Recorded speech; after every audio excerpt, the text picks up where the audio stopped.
Looking at the quarterback competition, what do you see from the guys in Sunday's scrimmage, and maybe what did you want them to continue to do this week to improve, that you want to see on Saturday when you scrimmage again? Yeah, I thought Sunday we made good decisions. Obviously we didn't have any turnovers, which was always good, and we put the ball where it was supposed to be for the most part.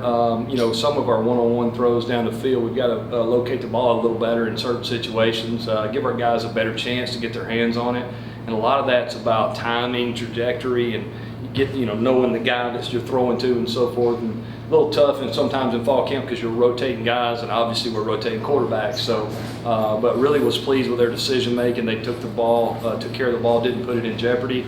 Like I said last Sunday in scrimmage, it was a run-heavy scrimmage. We were really trying to see the block and tackle. At the same time, when you get one-on-one opportunities, we got to take advantage of it. But I thought they handled the offense well. I thought they got us in and out of plays when we needed to. Just one or two little mistakes here or there up front, communication-wise, we cleaned up this week. But both guys are competing well, and Thomas Castellanos is really, I think, matured. Him getting here early in January, you can see it's night and day from spring to now, and that's what you want to see. When you work in the summer, and then now we're in fall camp, and he just looks more confident and excited about his progress. The other two guys are steady. They're both really competing at a high level. They're both locked in, dialed in. Obviously, who wouldn't be when you're competing for that? But I'm pleased with their progress too, and we'll see how scrimmage plays out Saturday. When you're so focused on two guys competing for the starting job, how is it challenging to kind of keep Tommy focused, or what do you work with him on, I guess? Not really. Thomas is good thing about him. He's really a self-motivated guy. I think the other two guys have had a great impact on Thomas, which is what you want in your room, because he's watched those guys prepare. His demeanor and attitude in meetings really from spring to now is night and day. He kind of understands how to prepare, taking notes and studying the installs the night before. Now, those are things that he's learning by watching the other guys. But no, we evaluate them each and every play and grade them and spend time, an equal amount of time really with Thomas. With him, and he's got some work with the blacks at time, with the black group, which is our second group, some too. So. All in all, really pleased with all three of them, how they're making progress. Coach, Mikey's talked about putting on 10 pounds since spring. How have you seen that translate on the practice field? Yeah, he's definitely, Coach Dawson's done a nice job. Yeah, I think Mikey's really focused on, diet and trying to do that, but put on good weight as well. All of that will help him build his core and make it where he can drive the ball better, maybe down the field or throws outside the hash. Mikey's a smart guy, so usually he knows where to go with the ball pretty quick. That's kind of his niche, so to speak. And I've had some guys like him before like that really understand and anticipate, know where to put the ball. So I think the weight's a good thing for him. Obviously, he was an 18-year-old freshman last year, thrust into the fire, so to speak, handled it pretty well, and I think he's continuing to take the next steps. How have you seen him be more mature in leading the team? Yeah, probably just confidence. I think with on the sideline, giving him the play, letting him take the huddle before we go out on the field and call the play, and demanding that those guys stay there. Both of those, really, and Thomas has done nice with his group too. But both those older guys, they play, both of them, and they kind of have that presence about them that I think you got to have as a quarterback. And you can see that. I think just the confidence in him. Obviously, I wasn't here with him last year, but being a young freshman, I can imagine at first he was probably worried about what he was doing. Now he's worried about that group as a unit. So just maturity, I think, just continuing to grow. Besides getting bigger and stronger with Mikey, what areas maybe did you want to see improve on since the spring, and are you seeing some things materialize now here in camp? Yeah, going into spring, I know the emphasis for us was, okay, we got to make some plays with our feet. We got to understand how to be elusive in the pocket when the look's not there, understanding the protection, which way we're sliding, who's working to who, so we have an idea of when we shuffle or move in the pocket that we can get out at the right time, and making good decisions on when to run and when not to run.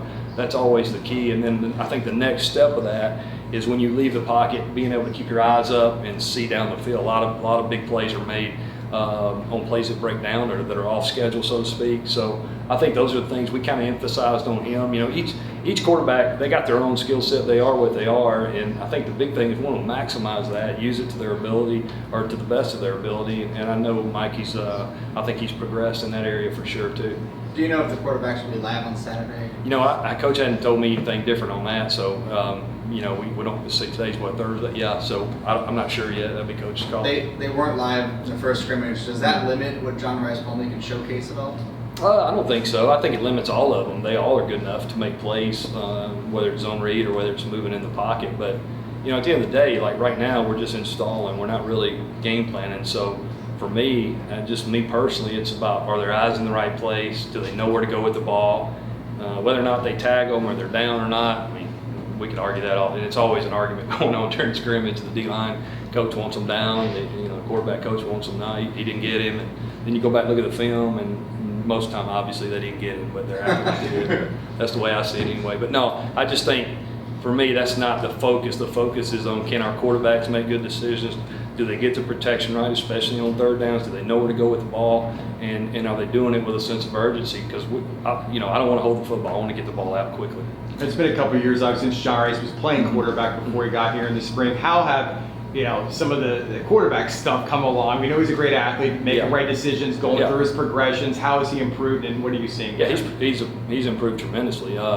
From early spring to now, I mean, I forget now that he wasn't a quarterback. So I think we've accomplished that and gotten over that hump.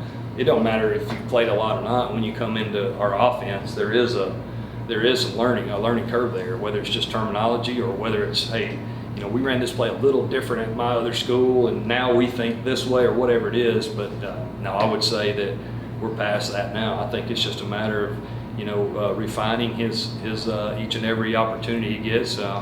Whoever leads our team the best and whoever we feel gives us the best chance to win. And then this is college football. Once you play, you have to keep your job too. So I mean, it's not like, you know, whoever we decide is our quarterback and the other guy's done forever. You better be ready to go. I'm not sure this time last year Mikey thought he might not play at all. So you just, in 1 year I played 5 quarterbacks in one season, which was really a nightmare. But you know, you just never know. So all of them are going to be prepared to play, and that's kind of my job. How would you describe the chemistry you see developing between the quarterbacks and the wide receivers? Yeah, it's better. For sure it's better. You know, we have had a couple of guys limited in practice, so with different things, so that takes its toll. It's definitely something that as a quarterback, you're trying to develop that timing right, the little nuances of the routes that certain guys have and certain guys don't. That's real. So as much as we can, we're trying to get those, you know, Mikey and John Rhys with the guys that we think. And really, after Saturday, it'll tell us a whole lot of who really is ready to play at every position, but for sure at wide out. You know, I think the guys, you know, you're talking about Javon and Kobe being brand new, O'Keefe, you know, obviously we've had some reps with him, or Mikey has for sure, but that timing is something we're still continuing to work on. And a lot of times, sometimes that's on the field, but it's also sitting in the film room with each other like we do. It's a skill group going, what were you thinking here? No, what were you thinking here? That's a huge thing for us. We do a lot of that, and hopefully that helps too. So, Coach, do you hope to come out of Saturday with a starter clearly defined? You know, that'd be Coach's decision.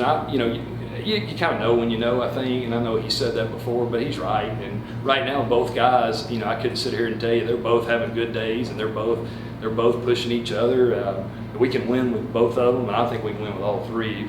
Tommy keeps progressing like he is, and you know, I know one thing: whoever we decide is the starter, the team's going to be behind them. And then, like I told you, the guy's got to play well. He's got to play well and do well to keep your job. But that's at any position. The quarterback's the one that gets obviously magnified. But I'm excited about both of them.